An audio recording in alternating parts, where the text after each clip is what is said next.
Good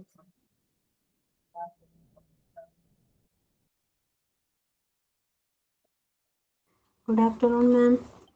Good afternoon, all. Good afternoon, ma'am. Okay, എല്ലാരും എത്തിയോ ക്ലാസ്സില്? Good afternoon, ma'am. Good afternoon, ma'am.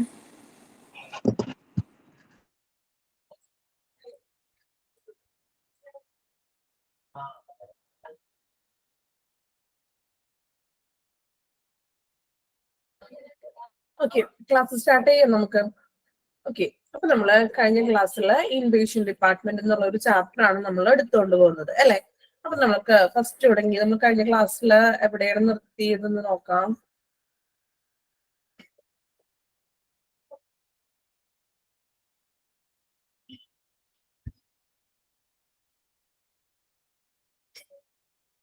Preliminary observation വരെയാണെന്ന് തോന്നുന്നു കഴിഞ്ഞ ക്ലാസ്സിൽ നിർത്തിയത് അല്ലെ. പ്രിലിമിനറി ഒബ്സർവേഷൻ നമ്മൾ പറഞ്ഞായിരുന്നോ? ഓർമ്മയുണ്ടോ ആർക്കെങ്കിലും? പ്രിലിമിനറി ഒബ്സർവേഷൻ വരെ ആയിരുന്നില്ലേ? ആരുമില്ല, എല്ലാവരും ഉറങ്ങിപ്പോയാ? ഗ്യാദർ ഇൻഫർമേഷൻ പ്രിലിമിനറി സ്റ്റാർട്ട് ചെയ്യാനുണ്ട് അല്ലെ. ഓക്കെ, നമുക്ക് ജസ്റ്റ് എന്തൊക്കെയാണെന്ന് നമുക്ക് ഫസ്റ്റിൽ തുടങ്ങി ജസ്റ്റ് ഒന്ന് നോക്കാം. ആ പോയിന്റ് മാത്രം പറയുന്നുള്ളൂ. ഇടം വരെ നമ്മൾ ഒന്ന് നിർത്തി എന്നുള്ളത് ഒരു കണ്ടിന്യൂഷന് വേണ്ടിയിട്ടാണ് കേട്ടോ. ഫസ്റ്റ് നമ്മൾ പറഞ്ഞു ഇൻവേഷൻ ഡിപ്പാർട്ട്മെന്റ് എന്താണെന്ന് പറഞ്ഞായിരുന്നു അല്ലെ. എന്താണ് ഇൻവേഷൻ ഡിപ്പാർട്ട്മെന്റ് ഉദ്ദേശിക്കുന്നത്? നമ്മൾ പറഞ്ഞു ഇൻഡോർ പേഷ്യന്റ് ഡിപ്പാർട്ട്മെന്റ് അല്ലെങ്കിൽ IPD എന്ന് നമ്മൾ പറഞ്ഞായിരുന്നു. അതായത് പേഷ്യൻസിന് നമ്മൾ പറഞ്ഞു ഡോക്ടേഴ്സിന്റെയോ സ്പെഷ്യൽ അസസ്മെന്റിൽ നിന്നോ അല്ലെങ്കിൽ ആംബുലേറ്റീവ് കെയറിൽ നിന്നോ എമർജൻസിയിൽ നിന്നോ നമ്മൾ ഓൾറെഡി അഡ്മിറ്റ് ചെയ്യുന്നതാണ് ഈ IPD കൊണ്ട് ഉദ്ദേശിക്കുന്നതെന്ന് പറഞ്ഞു. ദെൻ നമ്മൾ പറഞ്ഞു അഡ്മിഷൻ എന്താണെന്ന് അല്ലെ. അഡ്മിഷൻ നമ്മൾ പറഞ്ഞു ഒരു പേഷ്യന്റിന്റെ തുടർ ചികിത്സയ്ക്ക് വേണ്ടി ആ പേഷ്യന്റിനെ ആ ഒരു ഹോസ്പിറ്റലിൽ തുടരാൻ അനുവദിക്കുക എന്നതാണ് അഡ്മിഷൻ എന്നതുകൊണ്ട് അർത്ഥമാക്കുന്നത്. ദെൻ നമ്മൾ നോക്കിയായിരുന്നു പർപ്പസ് നോക്കി അല്ലെ. കുറച്ച് കാര്യങ്ങൾ എന്തൊക്കെയാണ് ഈ അഡ്മിറ്റ് ചെയ്യുന്ന ഉദ്ദേശങ്ങൾ? മെയിൻ ആയിട്ടും എന്താണ്? കൂടുതലായിട്ടുള്ള ഇമ്മീഡിയറ്റ് ആയിട്ടുള്ള to provide immediate care, safety, patient safety നോക്കുക, കംഫർട്ട് ആൻഡ് പേഷ്യന്റ് സേഫ്റ്റി. പേഷ്യന്റിന്റെ സേഫ്റ്റിയും പേഷ്യന്റിന് കംഫർട്ട് ആവാനും അല്ലെങ്കിൽ ട്രീറ്റ്മെന്റിന്റെ ഒരു കണ്ടിന്യൂ കിട്ടാൻ വേണ്ടിയിട്ടൊക്കെയാണ് മെയിൻ ആയിട്ട് നമ്മൾ അഡ്മിഷന്റെ പർപ്പസ് കൊണ്ട് ഉദ്ദേശിക്കുന്നത് അല്ലെ. നമ്മൾ എപ്പോഴും റെഡി ആയിട്ടിരിക്കണം. എന്ത് എമർജൻസി വന്നാലും നമ്മൾ എപ്പോഴും റെഡി ആയിട്ട് ഇതായിട്ടിരിക്കണം. ഓക്കെ, ദെൻ നമ്മൾ പറഞ്ഞു മെയിൻ ആയിട്ട് 2 ടൈപ്പ് ഓഫ് അഡ്മിഷൻ ഉണ്ട്. എമർജൻസിയും ഉണ്ട്, റൊട്ടീൻ അഡ്മിഷനും ഉണ്ട്. ഓക്കെ, ഞാൻ അത് എക്സ്പ്ലെയിൻ ചെയ്യുന്നില്ല. നമുക്ക് ക്ലാസ് കഴിഞ്ഞതിന് ശേഷം കുറച്ചും കൂടി ഒന്ന് എക്സ്പ്ലെയിൻ ചെയ്യാം.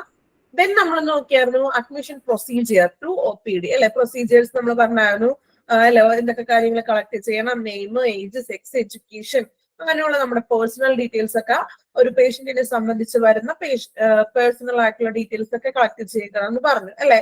ദെൻ നമ്മൾ നോക്കിയായിരുന്നു അഡ്മിഷൻ ഡിപ്പാർട്ട്മെന്റിന്റെ റെസ്പോൺസിബിലിറ്റീസ്. ഒത്തിരി റെസ്പോൺസിബിലിറ്റീസ് ഈ അഡ്മിറ്റ് ചെയ്യുന്ന ആ ഒരു ഡിപ്പാർട്ട്മെന്റിന് ഉണ്ട് അല്ലെ. നമ്മൾ അതിനകത്ത് മെയിൻ ആയിട്ട് പറഞ്ഞു ഇതുപോലെ മെഡിക്കൽ റെക്കോർഡ് പ്രിപ്പയർ ചെയ്യണം, കൺസെന്റ് ഫോം സൈൻ ചെയ്യിക്കുക, അല്ലെങ്കിൽ നഴ്സിന് ഫ്ലോർ വാർഡിലുള്ള നഴ്സിനെ ഇൻഫോം ചെയ്യുക, വിസിറ്റേഴ്സിന്റെ ടൈമും അല്ലെങ്കിൽ വിസിറ്റേഴ്സ് പാസ് ഒക്കെ ഇഷ്യൂ ചെയ്യണം, ബ്രേസ്ലെറ്റിന്റെ കാര്യങ്ങളൊക്കെ പറഞ്ഞായിരുന്നു അല്ലെ. അപ്പോ ഇങ്ങനെയുള്ള കാര്യങ്ങളൊക്കെയാണ് റെസ്പോൺസിബിലിറ്റി അഡ്മിഷൻ ഡിപ്പാർട്ട്മെന്റിന്റെ റെസ്പോൺസിബിലിറ്റീസിൽ വരുന്നത്. ദെൻ നമ്മൾ പിന്നെ ഒരു ക്വസ്റ്റ്യൻ ഡെപ്പോസിറ്റിന്റെ കാര്യമൊക്കെ പറഞ്ഞായിരുന്നു. ഓർമ്മയുണ്ടെന്ന് വിചാരിക്കുന്നു കേട്ടോ. അതാണ് കൂടുതലായിട്ട് എക്സ്പ്ലെയിൻ ചെയ്യാത്തത്. ദെൻ നമ്മൾ മെഡിക്കൽ എക്സാമിനേഷൻ പറഞ്ഞായിരുന്നു അല്ലെ. ടെമ്പറേച്ചർ നോക്കും, BP നോക്കും, പൾസ് നോക്കും അല്ലെ. നമ്മൾ ഇരിക്കുന്ന ആ ടൈമിൽ നോക്കും. ദെൻ എക്സ്റേസും ലാബും ടെസ്റ്റുകളും എല്ലാം നമ്മൾ ആ ഒരു ടൈമിൽ മെഡിക്കൽ എക്സാമിനേഷൻ ചെയ്യുന്നു പറഞ്ഞായിരുന്നു. ദെൻ നമ്മൾ നോക്കി ട്രാൻസ്പോർട്ടിങ് എങ്ങനെയാണ് OPD ടു IPD അല്ലെ. നമ്മൾ പറഞ്ഞു വീൽ ചെയറോ സ്ട്രക്ചറോ ആവശ്യമുള്ളവർക്ക് അതെല്ലാം എന്ത് ചെയ്യുക? പ്രൊവൈഡ് ചെയ്ത് കൊടുക്കണം അല്ലെ. ദെൻ റെസ്പോൺസിബിലിറ്റീസ് ഓഫ് നഴ്സ്, ഒരു നഴ്സിന്റെ റെസ്പോൺസിബിലിറ്റീസ് എന്തൊക്കെയാണെന്നാണ് ദെൻ നമ്മൾ നോക്കിയത് അല്ലെ. ഒരു റൂം പ്രിപ്പയർ ചെയ്യുക, അവിടെ നമ്മൾ പറഞ്ഞു ക്ലീൻ ആൻഡ് നീറ്റ് അഡ്മിഷൻ ഒക്കെ ആയിരിക്കുക.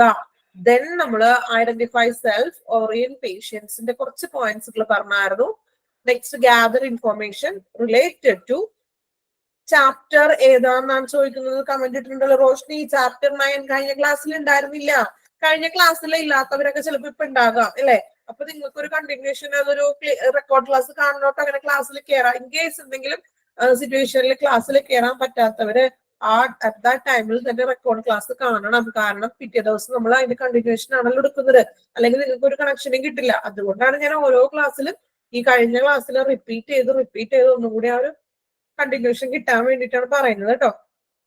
അപ്പൊ ഗ്യാദർ ഇൻഫോർമേഷൻ റിലേറ്റഡ് ടു എന്തൊക്കെയായിരുന്നു? Medical orders, treatment, lab test, lab results, test, diet, activity അല്ലെ, അത്രയും കാര്യങ്ങളാണ് നമ്മൾ പറഞ്ഞു നിർത്തിയത്.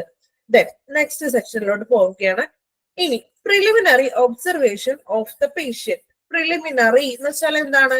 പ്രിലിമിനറി എന്നുള്ള ഒരു ടേം നിങ്ങൾ കേട്ടിട്ടുണ്ടാവുമല്ലോ അല്ലെ. എക്സാമിനൊക്കെ ഇപ്പോ PSC എക്സാമിനൊക്കെ നമ്മൾ പ്രിലിമിനറി എക്സാം എന്നൊക്കെ പറയാറുണ്ട് അല്ലെ. ഡിഗ്രിക്കാർക്കാണ് ഈ പ്രിലിമിനറി എക്സാം പറഞ്ഞത് മാഡം. ഡിഗ്രിക്കാർക്കാണ് പ്രിലിമിനറി എക്സാം പറഞ്ഞത്. ഇപ്പൊ പ്രിലിമിനറി എന്ന് പറയുമ്പോൾ അതിന്റെ ഒരു ആദ്യഘട്ടമായിട്ട് അല്ലെങ്കിൽ ഒരു മുന്നോടിയായിട്ട് ഫസ്റ്റ് ഇതായിട്ടൊരു നമ്മളൊരു പ്രിലിമിനറി ഈ ഒരു പ്രിപ്പറേഷന് വേണ്ടിയിട്ട് മുന്നോടിയായിട്ട് ചെയ്യുന്നതാണ് ഈ പ്രിലിമിനറി എന്നുകൊണ്ട് ഉദ്ദേശിക്കുന്നത്. സെയിം ഇവിടെ നമ്മൾ പേഷ്യന്റിന്റെ പ്രിലിമിനറി ഒബ്സർവേഷൻ ചെയ്യുന്നതാണ്. എങ്ങനെയാണ് ഒരു പേഷ്യന്റിനെ നമുക്ക് പ്രിലിമിനറി ഒബ്സർവേഷനിൽ ചെയ്യുന്നതെന്ന് നമുക്ക് നോക്കാം. The first few moments with patient facial expressions will denote his emotional reactions and presence of the pain fatigue. എന്താണ് അവിടെ പറയുന്നത്? The first moments with patient അല്ലെ, പേഷ്യന്റിന്റെ ആ ഒരു ഫസ്റ്റ് മൊമെന്റ്സിൽ അവരുടെ facial expressions will denote emotional reactions. ആ ഒരു പേഷ്യന്റിന്റെ facial ആയിട്ടുള്ള എക്സ്പ്രഷൻസ് അല്ലെ, മുഖഭാവങ്ങൾ ഉണ്ടാവും അല്ലെ. ആ ഒരു മുഖഭാവം ആ ആദ്യത്തെ കുറിച്ച് ആ നിമിഷങ്ങൾ അവന്റെ ഒരു എന്താ പറയാ ഇമോഷണൽ, അതായത് വൈകാരികമായിട്ടുള്ള പ്രതികരണത്തെയും അല്ലെങ്കിൽ ആ ഒരു പെയിൻ അല്ലെ, പ്രസൻസ് ഓഫ് പെയിൻ ഫാറ്റിഗ്യൂ മീൻസ് ഒരു വേദന അല്ലെങ്കിൽ ഒരു ക്ഷീണത്തിന്റെയും ഒരു സാന്നിധ്യം നമുക്ക് മനസ്സിലാക്കാൻ സാധിക്കും അല്ലെ. ഒരു പേഷ്യന്റിന് ചിലപ്പോൾ അത് വളരെയധികം ബുദ്ധിമുട്ട് ആ ഒരു ഫേസിൽ തന്നെ കാണാൻ പറ്റും അല്ലെ.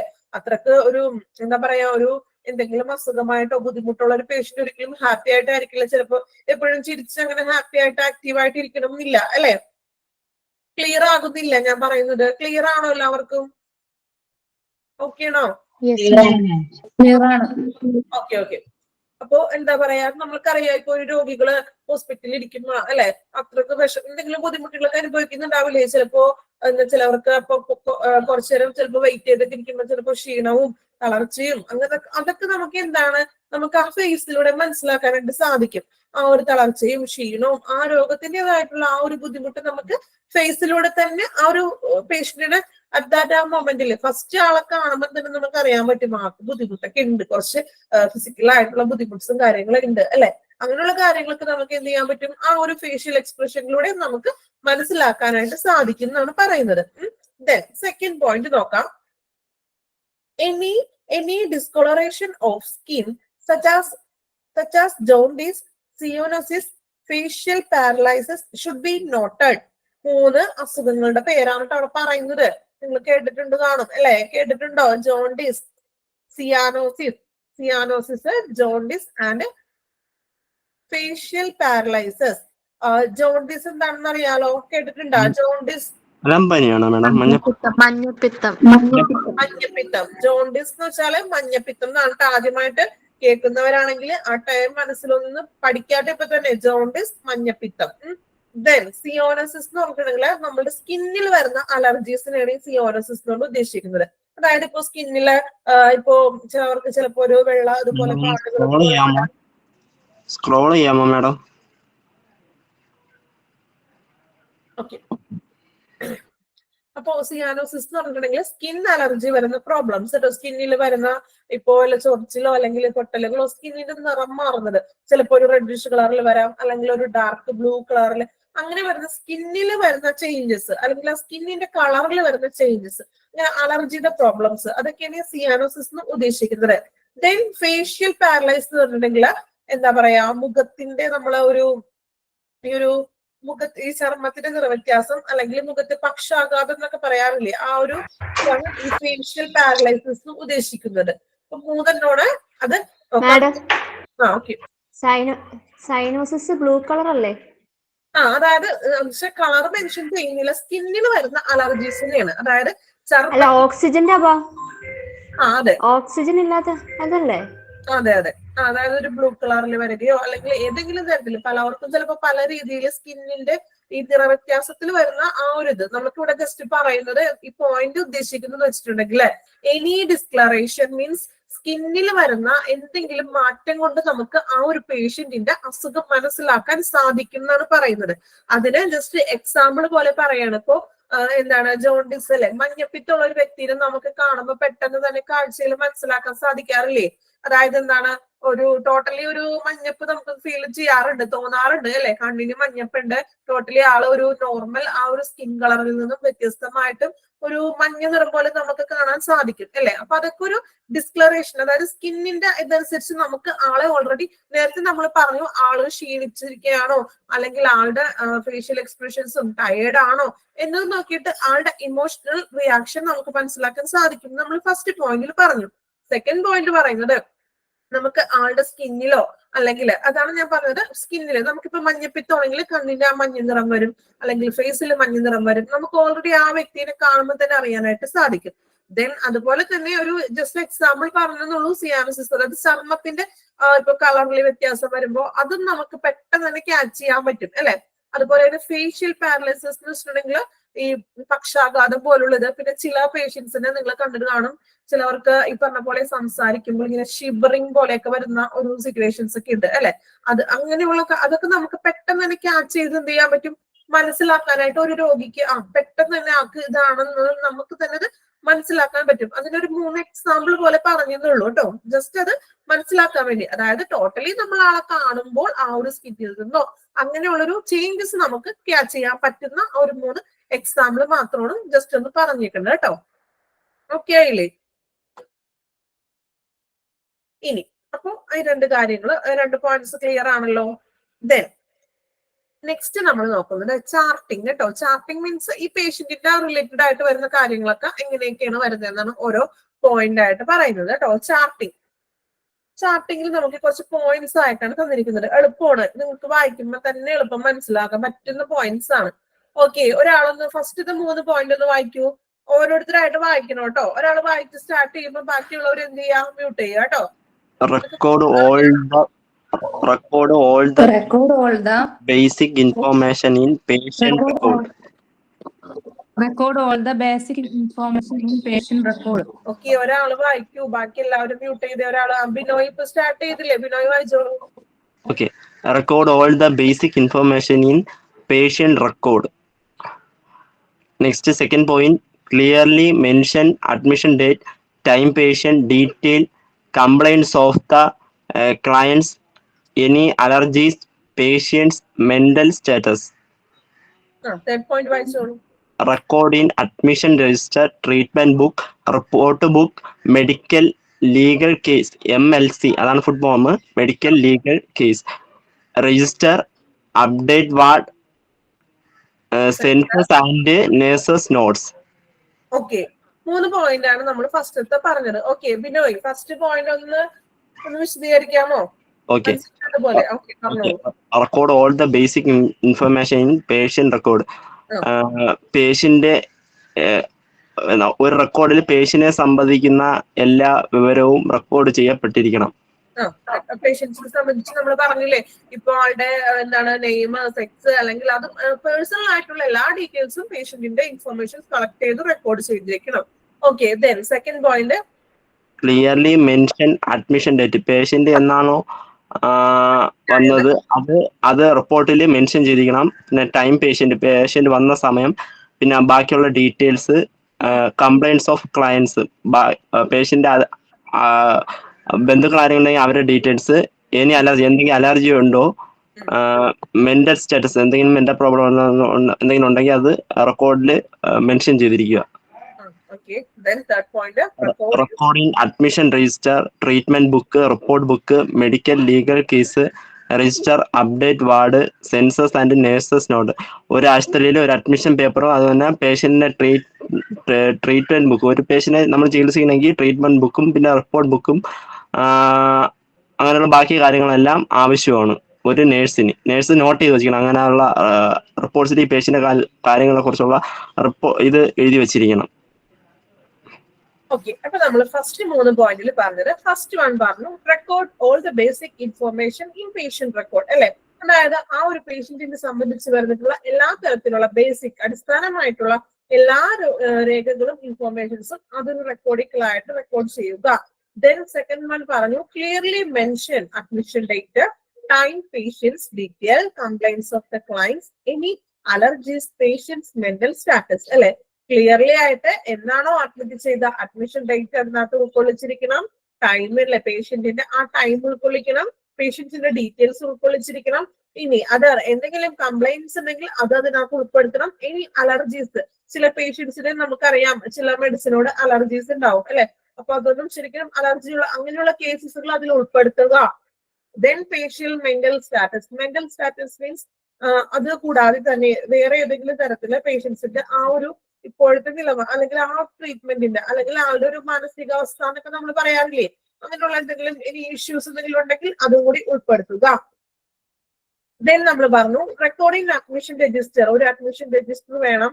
അതൊരു ട്രീറ്റ്മെന്റ് ബുക്ക് മീൻസ് നമ്മൾ പറഞ്ഞില്ലേ എന്താണ് നഴ്സസ് നമ്മളുടെ വാർഡിലൊക്കെ ആണെങ്കിൽ അടുത്ത് വന്നിട്ട് നമ്മളുടെ BP ചെക്ക് ചെയ്യും അല്ലെങ്കിൽ മെഡിസിന്റെ ഡീറ്റെയിൽ അങ്ങനെ ഒരു റെക്കോർഡ് ബുക്ക് പോലെ ഉണ്ടെന്ന് നമ്മൾ പറഞ്ഞില്ലേ, സമ്മറി ഒക്കെ എഴുതും എന്നൊക്കെ പറഞ്ഞില്ലേ. അങ്ങനെയൊക്കെ ഒരു ട്രീറ്റ്മെന്റ് ബുക്കുകൾ കീപ്പ് ചെയ്യുക. റിപ്പോർട്ട് ബുക്ക് അതുപോലെ ഓരോ റിപ്പോർട്ടുകൾ എഴുതുന്നത് റിപ്പോർട്ട് ബുക്ക് കീപ്പ് ചെയ്യണം. Medical legal cases MLC important ആണ്. MLC എക്സാമിന് ചോദിക്കാറുണ്ട് കേട്ടോ ഫുൾ ഫോം ഒക്കെ. MLC ഇങ്ങനെ ഫുൾ ഫോം ആയിട്ട് വരുന്നത് നിങ്ങൾ കുറച്ചും കൂടി ഇമ്പോർട്ടന്റ് കൊടുക്കണം കേട്ടോ. Medical legal case MLC, medical legal case കേട്ടോ. അപ്പൊ അങ്ങനെയുള്ള മെഡിക്കൽ ലീഗൽ ഇപ്പൊ ഇൻ കേസ് ആക്സിഡന്റ് കേസസും അങ്ങനെയുള്ള കേസസ് ഒക്കെ മെഡിക്കൽ ലീഗൽ ആയിട്ട് മുന്നോട്ട് പോകുന്ന കേസസ് ഉണ്ടാവില്ലേ. അപ്പോ അങ്ങനെയുള്ള കേസസ് ഒക്കെ ഉണ്ടെങ്കിൽ അത് രജിസ്റ്റർ ചെയ്യുക. അപ്ഡേറ്റ് വാർഡ് സെൻസ് ഒക്കെ അപ്ഡേറ്റ് ചെയ്യുക. വാർഡിലെ കാര്യങ്ങളൊക്കെ റൊട്ടീൻ ആയിട്ട് പോകുന്നുണ്ടോ അതിന്റെയൊക്കെ ഒരു സെൻസസ് നടത്തുക. നഴ്സസ് നോട്ട്സും കാര്യങ്ങളെല്ലാം അത് പ്രോപ്പർ ആയിട്ട് പോകുന്നുണ്ടോ എന്നുള്ള രീതിയിലൊരു നിഗമനം നടത്തണം. ഓക്കെ, ദെൻ ലാസ്റ്റ് ഈ 4th പോയിന്റ് കൂടി ഉണ്ടല്ലേ. ഓക്കെ, നെക്സ്റ്റ് വൺ ഒരാളൊന്ന് വായിക്കാമോ? Physical assessment by reviewing system, patient's comfort, collecting information for database. Last point, obtain physician order for the lab test medical activity. Okay, പറഞ്ഞോളൂ. First എന്തായിരുന്നു? Physical assessment by reviewing system. എന്താണ് അവിടെ പറയുന്നത്? Physical assessment എന്ന് ഉദ്ദേശിക്കുന്നത് എന്താണ്? Physical assessment എന്ന് പറഞ്ഞാൽ എന്താണ്? വിലയിരുത്തൽ, പറഞ്ഞു ട്രൈ ചെയ്തോളൂ. ശാരീരിക വിലയിരുത്തൽ, ശാരീരിക വിലയിരുത്തൽ അല്ലെ. അതായത് ആ ഒരു രോഗിയെ സംബന്ധിച്ച് വരുന്ന എല്ലാ തരത്തിലുള്ള ഇതുപോലെ തന്നെ നമ്മൾ BP നോക്കും അല്ലെങ്കിൽ ടെമ്പറേച്ചർ നോക്കും, പൾസ് നോക്കും, അങ്ങനെയുള്ള ഡീറ്റെയിൽ ആയിട്ട് നമ്മൾ അതൊക്കെ ഒരു ഫിസിക്കൽ അസസ്മെന്റ് ആണല്ലോ. ഫിസിക്കൽ ആയിട്ട് വരുന്ന ഓരോ കാര്യങ്ങളും നമ്മൾ മെൻഷൻ ചെയ്യുകയല്ല ചെയ്യുന്നത്. അപ്പൊ അതെല്ലാം കൂടെ ഉൾക്കൊള്ളിക്കുന്നതാണ് ഈ ഫിസിക്കൽ അസസ്മെന്റ് എന്ന് പറയുന്നത്. ബൈ റിവ്യൂവിംഗ് സിസ്റ്റം എന്ന് പറഞ്ഞാൽ ഈ റിപ്പോർട്ടൊക്കെ എഴുതുന്ന ആ ഒരു സിസ്റ്റം വഴി അതുപോലെ തന്നെ ഫിസിക്കൽ അസസ്മെന്റ് അതിൽ നമ്മൾ അപ്ലോഡ് ചെയ്യുക. ദെൻ നെക്സ്റ്റ് പോയിന്റ് ഏതായിരുന്നു? പേഷ്യന്റ് കംഫോർട്ട് അല്ലെ. പേഷ്യന്റ് കംഫോർട്ട് എന്ന് ഇവിടെ ഉദ്ദേശിക്കുന്നത് എന്താണ്? പേഷ്യൻസിന് കംഫോർട്ട് ആകുന്ന രീതിയിലുള്ള ഒരു സേവനമല്ല ഒരു ഹോസ്പിറ്റലിൽ കൊടുക്കേണ്ടത്. അപ്പോൾ ആള് ഓൾറെഡി പേഷ്യന്റ് കംഫോർട്ടബിൾ ആണോ അല്ലെങ്കിൽ സാറ്റിസ്ഫൈഡ് ആണോ ആ ട്രീറ്റ്മെന്റിലും അല്ലെങ്കിൽ ആ മെഡിസിനിൽ അല്ലെങ്കിൽ നഴ്സിന്റെ ഭാഗത്തു നിന്നുള്ള ആ ഒരു സേവനത്തിൽ നിന്നും ആള് കംഫോർട്ട് ആണോ എന്ന് നമ്മളും കൂടി നോക്കാനുണ്ട് അല്ലെ. Then collect information four database അല്ലെ. ഡാറ്റാബേസിന് വേണ്ടി ഇൻഫോർമേഷൻസ് കളക്ട് ചെയ്യുക. നമ്മൾ നേരത്തെ പറഞ്ഞു ഓൾറെഡി മാഡം ഈ ഡാറ്റാബേസ് ഒന്നും ഉദ്ദേശിക്കുന്നത് നമ്മളൊരു പേഷ്യന്റിനെ ഇപ്പം അതായത് അവരടുത്ത് കമ്മ്യൂണിക്കേറ്റ് ചെയ്യാൻ പോലെയല്ലേ മാഡം ഡാറ്റാബേസ്? അവരുടെ പേര്, പൾസ് റേറ്റ് അങ്ങനെയൊക്കെ ഒരു ബുക്കിൽ എഴുതി വെക്കണ പോലെയല്ലേ ഡാറ്റാബേസ് സെയിം തന്നെ. ആ ഒരു പേഷ്യന്റിനെ സംബന്ധിച്ചുള്ള പേഴ്സണൽ ഡീറ്റെയിൽസ് അല്ലെ, എല്ലാ കാര്യങ്ങളും ഉൾക്കൊള്ളിച്ചിട്ടുള്ള ഒരു പേഴ്സണൽ ഡീറ്റെയിൽസ് കളക്ട് ചെയ്യുക. ദെൻ ലാസ്റ്റ് വൺ ഏതായിരുന്നു? അതായത് ഇപ്പൊ ഒരു ഡോക്ടർ ഉണ്ടെങ്കിൽ ഒരു നേഴ്സിന്റെ അടുത്ത് പറയും ആ പേഷ്യന്റിനെ പോയി ചെക്ക് ചെയ്യാൻ പറയും. അപ്പം ആ നേഴ്സ് ആണെങ്കിൽ ആ പേഷ്യന്റിന്റെ അടുത്ത് പോയി ഡാറ്റാബേസ് കളക്ട് ചെയ്യും, എന്നിട്ട് തിരിച്ച് ഡോക്ടറിനെ കാണിക്കും. അതല്ലേ മാഡം? അതെ. അതായത് പേഴ്സണൽ ആയിട്ടുള്ള എല്ലാ ഡീറ്റെയിൽസും കളക്ട് ചെയ്യണം അല്ലെ. നമ്മളറിയാം നമ്മളുടെ കുറെ ഡീറ്റെയിൽസ് അവർ എഴുതി വാങ്ങിക്കാറില്ലേ നമ്മൾ അഡ്മിറ്റ് ചെയ്യുമ്പോഴൊക്കെ അല്ലെങ്കിൽ കേസ് ഹോസ്പിറ്റലിൽ ചെല്ലുമ്പോഴും ആ ഒരു ഡീറ്റെയിൽസ് ആണ് ആദ്യം വാങ്ങിക്കുന്നത് നമ്മളുടേത് അല്ലെ. ലാസ്റ്റ് വൺ നോക്കാം. Obtain physician order for the lab test medical activity. അതായത് നമുക്കറിയാം ഇപ്പൊ നമ്മൾ ഹോസ്പിറ്റലിൽ ചെല്ലുമ്പോൾ ഒരു ഡോക്ടർ ഫിസിഷ്യനെ കണ്ടു. അപ്പൊ ഫിസിഷ്യൻ എന്ത് പറയും? ഇങ്ങനെ ടെസ്റ്റ് ചെയ്യണം, ലാബിൽ പോയിട്ട് ബ്ലഡ് ടെസ്റ്റ് എഴുതി തന്നു അല്ലെ. അപ്പൊ അതെല്ലാം ഫിസിഷ്യന്റെ ഓർഡർ അനുസരിച്ചാണ് ചെയ്യുന്നത് അല്ലെ. നമ്മളുടെ സന്തുഷ്ടത്തിന് എനിക്ക് ബ്ലഡ് ടെസ്റ്റ് ചെയ്യണം അല്ലെങ്കിൽ അങ്ങനെ നോക്കണം എന്ന് പറഞ്ഞിട്ട് നമ്മളുടെ സ്വന്തം ഇഷ്ടത്തിന് ഒരിക്കലും ഒരു പേഷ്യന്റിന്റെ ഇഷ്ടത്തിന് അങ്ങനെ ചെയ്യില്ല. അതൊരു ഫിസിഷ്യന്റെ ഓർഡർ അനുസരിച്ചിട്ടാണ് എല്ലാ ടെസ്റ്റുകളും ചെയ്യുന്നത്. അപ്പോ എന്താണ്, ഫിസിഷ്യന്റെ ഓർഡർ അനുസരിച്ചിട്ടായിരിക്കണം ലാബ് ടെസ്റ്റുകളും അല്ലെങ്കിൽ ബാക്കിയുള്ള മെഡിക്കൽ ആക്ടിവിറ്റീസ് നടക്കുന്നത്. ആ ഒരു ഫിസിഷ്യന്റെ ഓർഡർ അനുസരിച്ച് മാത്രമേ ആണ്. ഓക്കെ ആണല്ലോ. ഇത്രയും പോയിന്റിംഗ് ആണ് നമ്മൾ ചാർട്ടിങ്ങിൽ വരുന്നത് കേട്ടോ. ഓക്കെ, ഒരാളൊന്ന് ചാർട്ടിങ്ങിന്റെ പോയിന്റ് ഒന്ന് ഫസ്റ്റ് തുടങ്ങി ഒന്ന് വായിക്കുക. ഇനി വായിക്കാത്തവരാരാണ്? Record all the basic information. Record all the basic information in patient's record. Clearly mention admission date, time, patient's detail, complaints of the clients, any allergies, patient's mental status. Meaning ഒക്കെ clear ആണല്ലോ? ഇനി വിശദീകരിക്കേണ്ട ആവശ്യമില്ലല്ലോ. Okay, Record in admission register, treatment book, report book, medical legal case, MLC register, update ward census and nurses notes. Physical assessment by reviewing system, patient's comfort, collect information for database, obtain physician order for the lab tests, medical activity. Okay, അപ്പൊ ചാർട്ടിങ്ങിൽ വരുന്ന പോയിന്റ്സുകൾ ഇത്രയാണ്. നമുക്ക് കുറെ ഒന്നും വിശദീകരിക്കേണ്ട ആവശ്യമില്ലല്ലോ. അത്യാവശ്യം നിങ്ങൾക്ക് മനസ്സിലായി കാണുമെന്ന് വിചാരിക്കുന്നു. ദെൻ നമുക്ക് അടുത്തതിലോട്ട് പോവാം.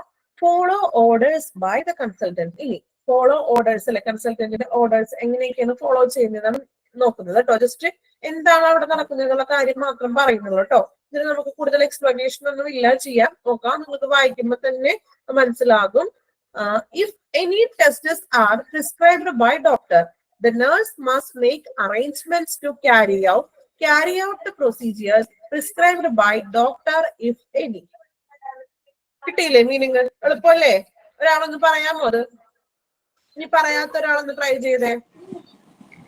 കൺസൾട്ടന്റ് ഡോക്ടറെ ഒരു ടെസ്റ്റ് പ്രിസ്ക്രൈബ് ചെയ്ത് കഴിഞ്ഞാൽ നഴ്സസ് അതിന് വല്ല അറേഞ്ച്മെന്റ്സ് എല്ലാം കറക്റ്റ് ആയിട്ട് ചെയ്യും. കൊടുക്കുക. അതായത് ആ ഒരു പറഞ്ഞത് ശരിയാണ്. അതായത് നമുക്കറിയാം, ഇപ്പൊ ഒരു എന്താണ്, ഇപ്പൊ നമ്മൾ പറഞ്ഞു ഒരു ഫിസിഷ്യനെ കണ്ടു, അപ്പൊ ബ്ലഡ് ടെസ്റ്റ് ചെയ്യണം, അതിന്റെ റിസൾട്ട് കാണിക്കണം എന്ന് ഡോക്ടർ പറയും നമ്മളോട്. അപ്പൊ നമ്മൾ എന്ത് ചെയ്യും? ഡോക്ടറിന്റെ റൂമിൽ നിന്ന് ഇറങ്ങി കഴിഞ്ഞിട്ട് നേഴ്സ് ആയിരിക്കും നമ്മളെ ഇന്ന ലാബിലോട്ട് ഞാൻ കൊണ്ടുപോകാം അല്ലെ. അപ്പൊ നമ്മളുടെ ഒപ്പം ആ ഒരു നേഴ്സ് കൂടെ വരും, ലാബ് കാണിച്ചു തന്നു അല്ലെങ്കിൽ ആ ടെസ്റ്റിന്റെ ഡോക്ടർ എഴുതി തന്ന പ്രിസ്ക്രൈബ് അത് കൊടുക്കുക, നമ്മൾ ടെസ്റ്റ് ചെയ്യിച്ചു. ഇനി നമ്മളോട് പറയും, നിങ്ങൾ ആ ഡോക്ടറിനെ കണ്ട ആ ഒരു റൂമിന്റെ അവിടെ, ഡോക്ടറിന്റെ റൂമിന്റെ അവിടെ ഫ്രണ്ടിൽ നിന്നോ റിസൾട്ട് ഞാൻ കൊണ്ടുവന്നോളാം. അങ്ങനെ നേഴ്സസ് ആയിരിക്കും ആ റിസൾട്ട് എവിടെ എത്തിക്കുക? ഡോക്ടറിന്റെ റൂമിൽ എത്തിക്കുക. അപ്പൊ അങ്ങനെയുള്ള കാര്യങ്ങൾ അറേഞ്ച് ചെയ്ത് കൊടുക്കേണ്ടതും പ്രോപ്പറായിട്ട് അവരുടെ ഒപ്പം നിന്ന് അവർക്ക് സപ്പോർട്ടീവായിട്ട് എല്ലാ കാര്യങ്ങളും ചെയ്തു കൊടുക്കേണ്ട ഉത്തരവാദിത്വം ആർക്കാണുള്ളത്? നേഴ്സിനാണ് ഉള്ളത്. അതാണ് ആ ഒരു പോയിന്റിൽ പറയുന്നത് കേട്ടോ. നമുക്കറിയാവുന്ന കാര്യങ്ങളല്ലേ, നമ്മളൊരു ഹോസ്പിറ്റലിൽ ചെല്ലുമ്പോൾ ഇതൊക്കെ ഡെയിലി കാണുന്ന ഒരു കാര്യമാണ് അല്ലെ. നഴ്സസ് നമുക്ക് കൂടെ വരുന്നതും അല്ലെങ്കിൽ അവരായിരിക്കും ടെസ്റ്റ്, നമ്മളിപ്പോ അവിടെ കാണാനിരുന്നിട്ട് ടെസ്റ്റിന്റെ റിസൾട്ട് വാങ്ങിക്കാനായിട്ട് വീണ്ടും ലാബിൽ പോയി റിസൾട്ട് വാങ്ങിച്ച് ഡോക്ടറെ കാണാനൊന്നും വരാറില്ല. മാഡം ഇത് അഡ്മിറ്റ് ചെയ്ത പേഷ്യൻസിന്റെ അല്ല, IPD പേഷ്യൻസിന്റെ അല്ലേ നഴ്സസിന്റെ ഡ്യൂട്ടി അല്ലേ പറയുന്നത്? നമ്മൾ അതാണല്ലോ പറഞ്ഞുകൊണ്ടിരുന്നത് ആദ്യത്തെ തുടങ്ങിയുള്ള ആ പോയിന്റ്സിൽ. പേഷ്യൻസിന്റെ ആ ഒരു responsibility of the nurse IPD പേഷ്യൻസിന്റെ അല്ലേ പറയുന്നത്? അതെ അതെ. അപ്പൊ നമ്മള് ബ്ലഡ് കളക്ട് ചെയ്ത് നഴ്സ് അങ്ങ് വിടുവല്ലേ ചെയ്യുന്നത്? എന്താണ് നഴ്സസ് ബ്ലഡ് കളക്ട് ചെയ്തിട്ട് അതിന് വേണ്ട അറേഞ്ച്മെന്റ്സ് ചെയ്ത് കൊടുക്കും.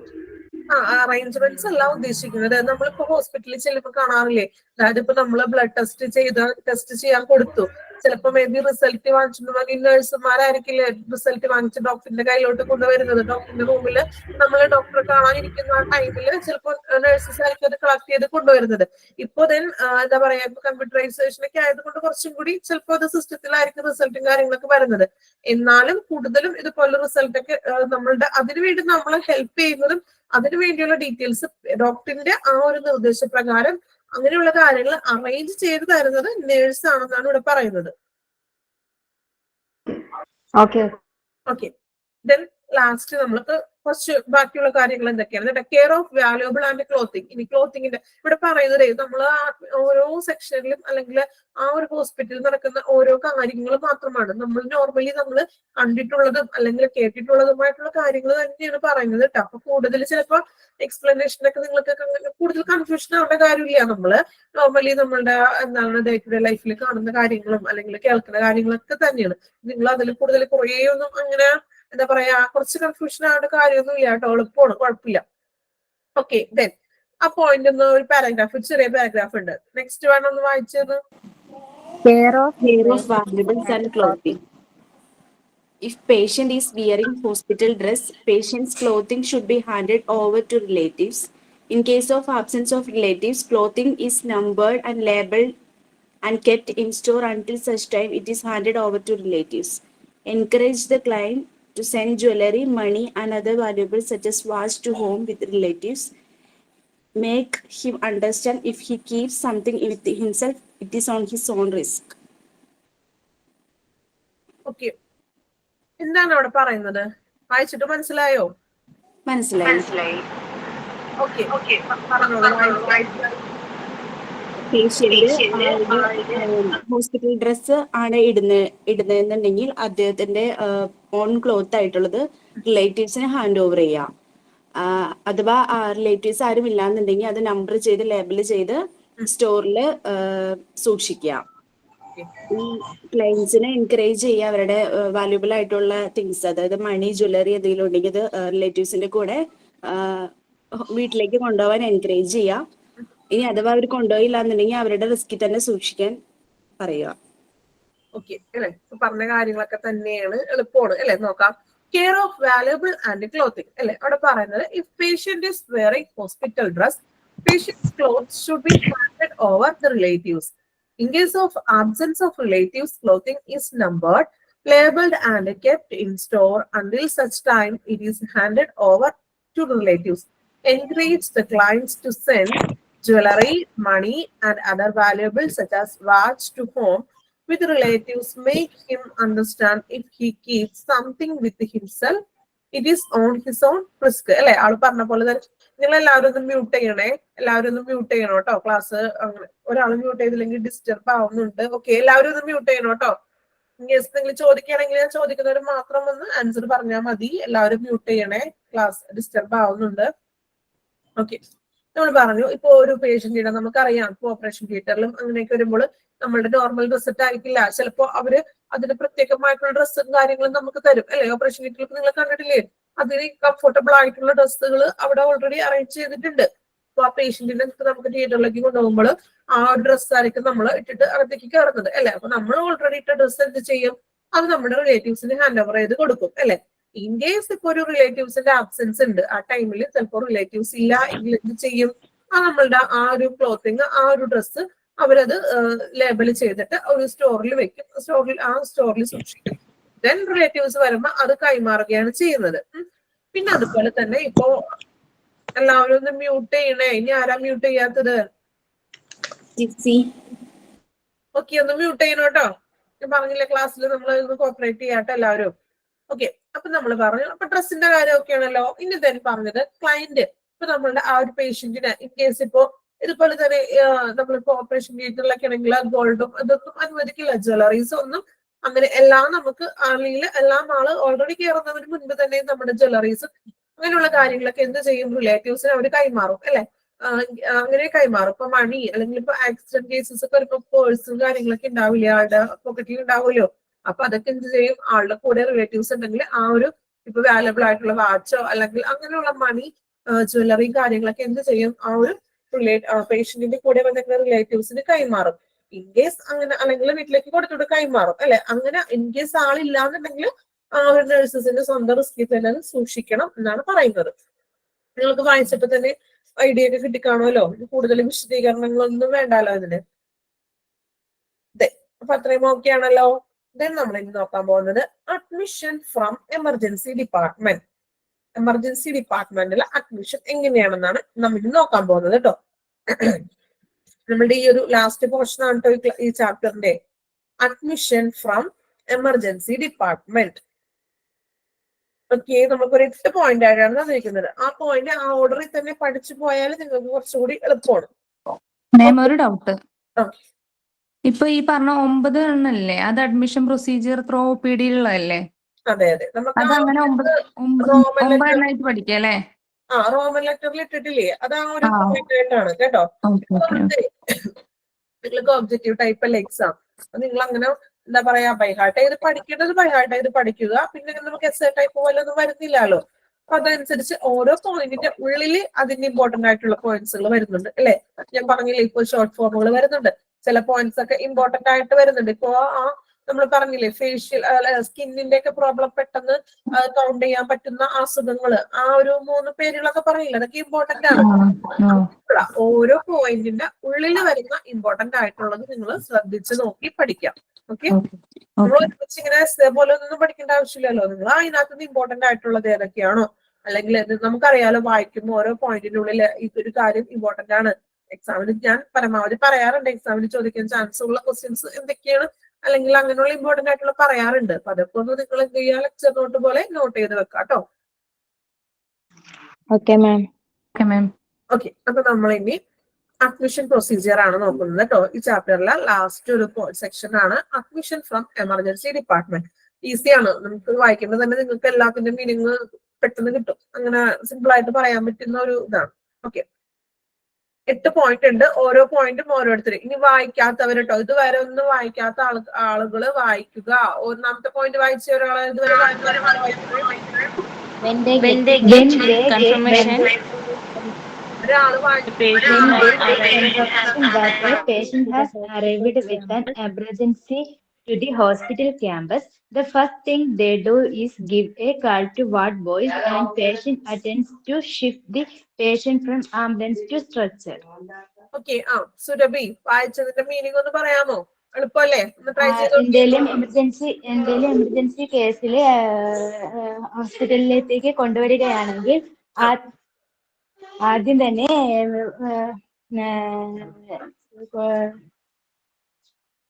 ക്യാമ്പസിലോട്ട് കൊണ്ടുവരികയാണെങ്കിൽ വാർഡ് ബോയ്സ് ആംബുലൻസിൽ നിന്നും പേഷ്യന്റിനെ സ്ട്രക്ചറിലോട്ട് മാറ്റേണ്ടതാണ്, ഹോസ്പിറ്റലിലോട്ട് മാറ്റേണ്ടതാണ്.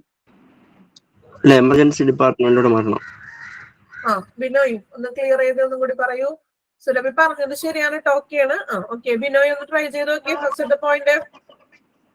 അതായത് ഇപ്പം എന്തെങ്കിലും അസുഖമായിട്ട് കൊണ്ടുവരുന്ന ഒരു പേഷ്യന്റ്, അതായത് ആംബുലൻസിലൊക്കെ കൊണ്ടുവരുന്ന പേഷ്യന്റിനെ വീൽ ചെയർ ഇരുത്തി, ആ പേഷ്യന്റ് സീരിയസ് ആണെങ്കിൽ നമ്മൾ എപ്പോഴും ഒരു എമർജൻസി വാർഡിന് മാത്രം, അതായത് കാഷ്വാലിറ്റി പോലുള്ള സ്ഥലങ്ങളിലെ നമ്മൾ ആ പേഷ്യന്റിനെ കൊണ്ടുപോകാൻ പാടുള്ളൂ. കുഴപ്പമില്ല. ഒരാളെ കൂടി ഒന്ന് പറയാമോ ഫസ്റ്റ് പോയിന്റ്? ഒരു പേഷ്യന്റ് എമർജൻസി ആയിട്ട് ഹോസ്പിറ്റലിലേക്ക് വരുവാണെങ്കിൽ ആദ്യം നമ്മള് വാർഡ് ബോയ്സിനെയും അതുപോലെ തന്നെ പേഷ്യന്റ് അറ്റൻഡൻസിനെയും വിളിക്കണം. പേഷ്യന്റിനെ പെട്ടെന്ന് തന്നെ ആംബുലൻസിൽ നിന്നും സ്ട്രെച്ചറിലോട്ട് ഷിഫ്റ്റ് ചെയ്യാൻ വേണ്ടിയിട്ട്. അവരുടെ ഹെൽപ്പിന് വേണ്ടിയിട്ട് നമ്മൾ എന്ത് ചെയ്യാം, അവരെയാണ് ആദ്യം വിളിക്കേണ്ടത്. ഹോസ്പിറ്റൽ വാർഡ് ബോയ്സിനെയും അല്ലെങ്കിൽ ആ ഒരു പേഷ്യന്റ് അറ്റൻഡൻസിനെയും ആണ് നമ്മൾ വിളിക്കേണ്ടത്. Okay, first point. അപ്പൊ ഇത്രയും പേരൊക്കെ പറഞ്ഞതിൽ നിന്നും എല്ലാവരും പറഞ്ഞത് ശരിയാണ്. ഓരോരുത്തരുടേതായ രീതിയിൽ പറഞ്ഞു എന്നുള്ളൂ, വേറെ ഒന്നുമില്ല. ഇപ്പൊ നമ്മൾ എന്താ പറയാ, ഒരു പേഷ്യന്റിനെ നമ്മള് കൺഫർമേഷൻ കിട്ടുകയാണ്. ആളാ നമുക്ക് എമർജൻസി ഡിപ്പാർട്ട്മെന്റിലോട്ട് ഹോസ്പിറ്റലിൽ കൊണ്ടുവരികയാണെങ്കിൽ നമ്മൾ പറഞ്ഞ പോലെ ഇപ്പൊ ഇൻ കേസ് ആംബുലൻസിലൊക്കെ ആണെങ്കിൽ സ്ട്രെച്ചറിലോട്ട് സ്ട്രെച്ചറിലോട്ട് കയറ്റണം. അപ്പൊ അതിനൊക്കെ വേണ്ടി ആരെ അറിയിക്കണം? വാർഡ് ബോയ്സിനെ അറിയിക്കുക. അവര് സ്ട്രെച്ചറിന്റെ ആ ഒരു സഹായത്തോടു കൂടിയൊക്കെ കൊണ്ടുവരാൻ വേണ്ടി അറിയിക്കുക, അവരെ കോൾ ചെയ്യുക. ഓക്കെ, അപ്പൊ ഫസ്റ്റ് പോയിന്റ് ഓക്കെ ആണല്ലോ. Then second point. ഓക്കെ, വായിച്ചോളൂ. Second point, give a call to medical officer. Medical ഓഫീസറിനെ അറിയിക്കുക. ഒരു പേഷ്യന്റ് വന്നു കഴിഞ്ഞാൽ ഉടനെ നമ്മൾ ആ പേഷ്യന്റിനെ കയറി ചെയ്ത് നോക്കാൻ വേണ്ടിയിട്ട് മെഡിക്കൽ ഓഫീസറെ റിപ്പോർട്ട് ചെയ്ത് വിളിച്ചുകൊണ്ട് വരിക.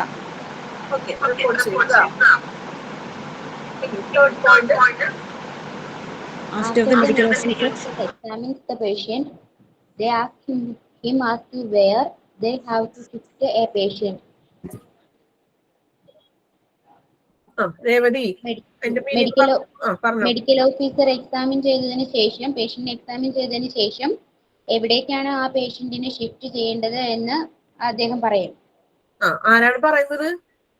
Medical officer. ആദ്യം നമ്മൾ പറഞ്ഞു മെഡിക്കൽ ഓഫീസറെ വിളിച്ചതിന് ശേഷം ആള് വന്ന് എന്ത് ചെയ്തു? എക്സാമിൻ ചെയ്ത് നോക്കി, എന്നിട്ടാണ് എങ്ങോട്ട് വിടണം അല്ലെ, ആളെ നമുക്ക് എങ്ങോട്ടാണ് ഈ പേഷ്യന്റിനെ ഷിഫ്റ്റ് ചെയ്യേണ്ടതെന്ന് തീരുമാനിക്കുന്നത്. അപ്പൊ മൂന്നാമത്തെ പോയിന്റ് ക്ലിയർ ആയി. ഓക്കെ, ഇനി fourth point. Generally, they shift the patient to the ICU, and after patient becomes stable, only the shift the patient to the concerned ward. ആദ്യം നമ്മൾ ICU പേഷ്യന്റ് ഐസിയുലേക്ക് ഷിഫ്റ്റ് ചെയ്യും. അവിടെ വെച്ച് പേഷ്യന്റ് സ്റ്റേബിൾ ആയതിനു ശേഷം concern ward ഏതാണോ അങ്ങോട്ടേക്ക് shift ചെയ്യും. ക്ലിയർ ആണ് അല്ലെ? ക്ലിയർ ആണല്ലോ മായ പറഞ്ഞത്. അതായത് നമ്മൾ പറഞ്ഞു ഇപ്പൊ ഐസിയുയിൽ ഒരു പേഷ്യന്റിനെ ഷിഫ്റ്റ് ചെയ്തു, ചിലപ്പോ ഐസിയുയിൽ ചിലപ്പോ ഒരു 2 days 3 days ആള് ഐസിയുയിൽ ചിലപ്പോൾ അഡ്മിറ്റഡ് ആവും. ആൾ എപ്പോഴാണോ സ്റ്റേബിൾ ആകുന്നത്, ആ ഒരു സ്റ്റേബിൾ ആവുന്ന ആ ടൈമിലാണ് ആളെ നമ്മൾ കൺസേൺഡ് വാർഡിലേക്കോ അല്ലെങ്കിൽ റൂമിലേക്കോ ഷിഫ്റ്റ് ചെയ്യുന്നത് അല്ലെ? ഐസിയുയിൽ കിടക്കുന്ന ആ ഒരു ക്രിട്ടിക്കൽ ആളാ അവിടുത്തെ ട്രീറ്റ്മെന്റ് തുടരാതെ അല്ലെങ്കിൽ പിറ്റേ ദിവസം തന്നെ പെട്ടെന്ന് തന്നെ ഒരു വാർഡിലോട്ടോ റൂമിലോട്ടോ ഒരിക്കലും ഷിഫ്റ്റ് ചെയ്യില്ല അല്ലെ? ആളെപ്പോഴാണോ സ്റ്റേബിൾ ആവുന്നത്, ആളെപ്പോഴാണോ കുറച്ചും കൂടി റിക്കവറി ആയിട്ട് കുറച്ചും കൂടി ഇതാകുന്നത് എന്ന് അപ്പോൾ മാത്രം അറ്റ് ദാറ്റ് ടൈമിൽ മാത്രമാണ് എന്ത് ചെയ്യുള്ളൂ, കൺസേൺഡ് വാർഡിലോട്ടോ അല്ലെങ്കിൽ റൂമിലേക്കോ പേഷ്യന്റിനെ ഷിഫ്റ്റ് ചെയ്യുള്ളൂ. Okay. Fifth point. After counseling with the consultants and permission of the same, they do registration patient in IPD register and in their software too. Emergency ഡിപ്പാർട്ട്മെന്റിൽ വരുന്ന ആൾക്കാരെ കൺസൾട്ട് ചെയ്തതിനു ശേഷം അവരെന്ത് ചെയ്യുന്ന വെച്ചാല് IPD ഇൻപേഷ്യന്റ് ഡിപ്പാർട്ട്മെന്റ് രജിസ്റ്ററിലേക്ക് രജിസ്റ്റർ ചെയ്യും അവരെ അഡ്മിറ്റ് ചെയ്യാൻ. പിന്നെ അത് സോഫ്റ്റ്വെയറിൽ അപ്ഡേഷൻ ചെയ്യുന്നതാണെങ്കിൽ അങ്ങനെയും ചെയ്യും. സോഫ്റ്റ്വെയറിലും അപ്ഡേറ്റ് ചെയ്യും അല്ലെ? നമ്മൾ പറഞ്ഞു ഡീറ്റെയിൽസ് ഒക്കെ നമ്മൾ രജിസ്റ്റർ ആയിട്ട് എഴുതുകയും ചെയ്യും. അത് തന്നെ അവരെന്ത് ചെയ്യും, സോഫ്റ്റ്വെയർ വഴി അതിലേക്കും ഈ ഡാറ്റാസ് കളക്ട് ചെയ്തിട്ട് അതിനകത്തും ഒരു അപ്ലോഡ് ചെയ്യും നമ്മളുടെ ഡീറ്റെയിൽസും കാര്യങ്ങളും. Okay Shahana. Then sixth point വായിക്കൂ.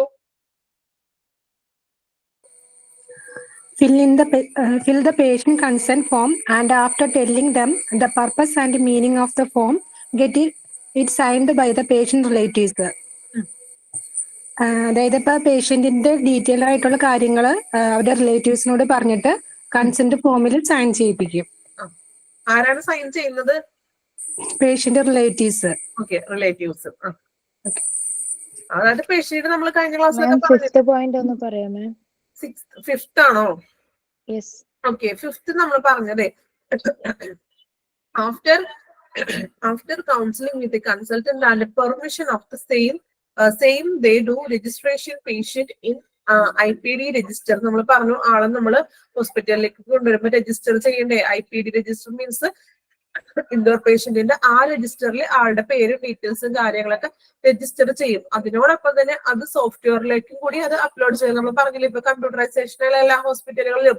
അപ്പോ രജിസ്റ്ററിൽ എഴുതുകയും ചെയ്യും ഡീറ്റെയിൽസ്, അതിന്റെ ഒപ്പം തന്നെ എന്ത് ചെയ്യും, സിസ്റ്റത്തിലോട്ടും കൂടി അവർ അപ്ലോഡ് ചെയ്യും. അത്രേ ഉള്ളൂ, അത് വേറെ കൂടുതലൊന്നും ഇല്ലാതെ കേട്ടോ. നമ്മൾ ആ കാര്യങ്ങൾ വരുന്നത് രജിസ്റ്റർ ചെയ്യുന്നത് രണ്ടിലും രജിസ്റ്റർ ബുക്കിലും രജിസ്റ്റർ ചെയ്യുക അല്ലെങ്കിൽ കമ്പ്യൂട്ടറിലെ സിസ്റ്റത്തിലും ചെയ്യുക എന്നുള്ളൊരു ടേം മാത്രം വരുന്നുള്ളൂ കേട്ടോ. ഓക്കെ, ഇപ്പൊ നമ്മൾ 6th പോയിന്റ് പറഞ്ഞില്ലേ? ഓക്കെ, ഇനി 7th പോയിന്റ് വായിച്ചേ. 7th പോയിന്റ് വായിക്കാത്ത ആളുകൾ എല്ലാവരും വായിക്കണോട്ടോ. ഞാൻ പേരെടുത്തെടുത്ത് പറയാത്തതാണ്, നിങ്ങൾക്ക് തന്നെ അറിയാലോ. എല്ലാവർക്കും നമ്മൾ അവസരം കൊടുക്കണ്ടേ? ഓക്കെ, വായിച്ചോളൂ. ഇനി ആരും ഇല്ല, എല്ലാവരും വായിച്ചതാണോ? Send the file of patient to the corresponding ward where the medical officer has asked the patient to be shifted. Okay, രണ്ടുപേരും ഒരുമിച്ച് വായിച്ചല്ല. ഓക്കെ, സൂര്യ അതിന്റെ ഒന്ന് മീനിങ് പറഞ്ഞ ശീതള നെക്സ്റ്റ് വായിക്കണം കേട്ടോ. ഓക്കെ, സൂര്യ പറഞ്ഞോളൂ. പേഷ്യന്റിന്റെ ഫയല് കറസ്പോണ്ടിങ് വാർഡിലോട്ട് നമ്മൾ അയക്കണം. അതായത് മെഡിക്കൽ ഓഫീസർ ആയിട്ട് സംസാരിച്ചതിന് ശേഷം പേഷ്യന്റിന് ഷിഫ്റ്റ് ചെയ്യണം അവിടെ നിന്ന്. അതായത് രോഗിയെ മറ്റൊരു മാറ്റാനായിട്ട് മെഡിക്കൽ ഓഫീസറാണ് അതിന്റെ കാര്യങ്ങളൊക്കെ തീരുമാനിക്കേണ്ടത് അല്ലെ? നമ്മൾ പറഞ്ഞു മെഡിക്കൽ ഓഫീസർ വന്ന് എക്സാമിൻ ചെയ്തിട്ട് അദ്ദേഹമാണ് ഏതൊരു റൂമിലോട്ടാണോ അല്ലെങ്കിൽ വാർഡിലേക്കാണോ ഷിഫ്റ്റ് ചെയ്യുന്നത് എന്നൊക്കെ തീരുമാനിക്കുന്നത് അല്ലെ? അപ്പൊ അതുപോലെ തന്നെ രോഗിയെ മാറ്റാനായിട്ട് എന്ത് ചെയ്യുക, മെഡിക്കൽ ഓഫീസർ ആവശ്യപ്പെടുന്ന ആ ഒരു ഫയല് ഏത് വാർഡിലേക്കാണോ ആ ബന്ധപ്പെട്ട വാർഡിലേക്ക് എത്തിച്ചു നൽകുക. ഓക്കെ, 8th പോയിന്റ് ശീതൾ വായിച്ചോ. Sheethal. Confirming that the file of patient is reserved by MO of the corresponding ward. എന്താണ് അവിടെ പറയുന്നത്? പേഷ്യന്റിന്റെ ഫയല് MOയിലേക്ക് റിസീവ് ചെയ്യുന്നതെന്ന് കൺഫേം ചെയ്യണം അവരവരുടെ വാർഡിലേക്ക്.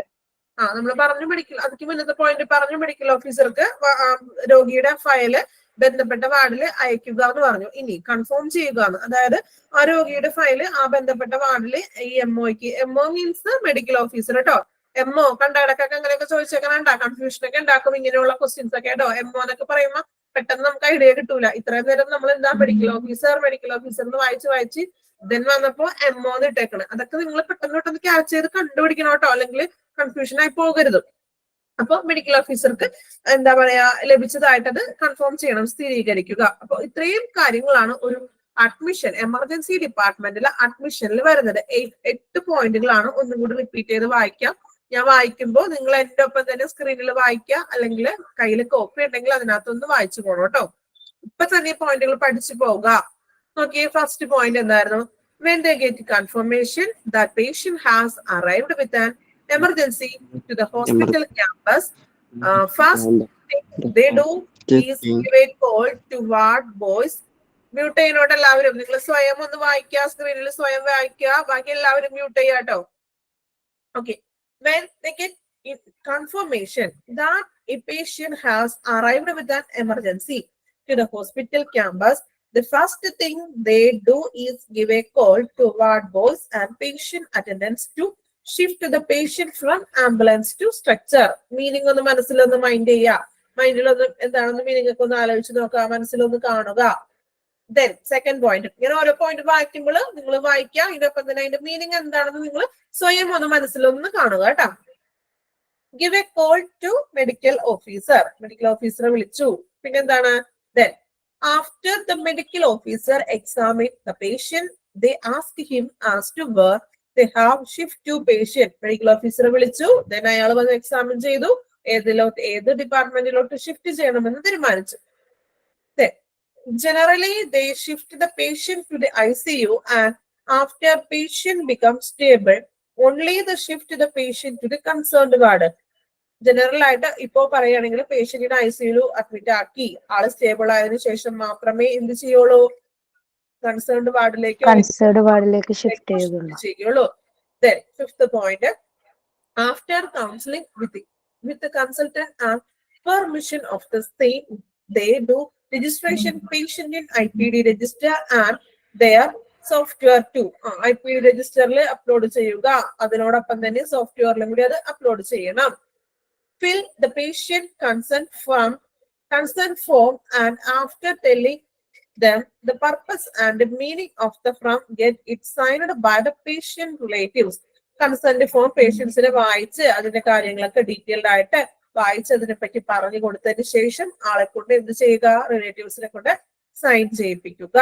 Then send file of patient to the corresponding ward where the medical officer has asked the patients to be shifted.